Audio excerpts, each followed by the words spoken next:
Welcome to the Slop Farm. Enjoy the video. Easily delete any unwanted wallpaper on your iPad, creating a fresh, clean look. A decluttered background truly helps personalize your device, making it feel more organized and enjoyable. We'll show you exactly how to do this, step by step, ensuring you can quickly refresh your display. This quick process will give your iPad a more focused, personal touch. To start, simply open the Settings app on your iPad. It's the gear icon on your home screen. Once inside, look for the Wallpaper option located in the left sidebar. Tapping this takes you directly to where all your current and past backgrounds are displayed. This central hub is designed for easy management of your visual themes. Now, you'll see your current wallpaper at the top of the screen.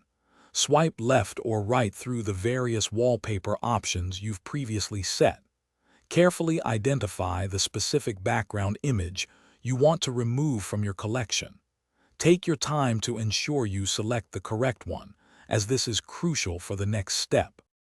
Once you have selected the wallpaper you wish to delete, simply swipe upwards on it.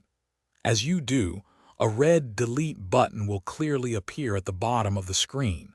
Tap this button to confirm your decision, and the wallpaper will be removed from your collection. This action is quick and final, clearing up your options instantly. Congratulations! Your chosen wallpaper has now been successfully deleted from your iPad's collection. You've created a more streamlined and organized space for your background choices, ensuring your device always reflects your current style. Feel free to explore new options or simply enjoy a minimalist look. Stay tuned for more helpful guides to simplify your digital life. Thanks for watching. Consider subscribing if we helped you today.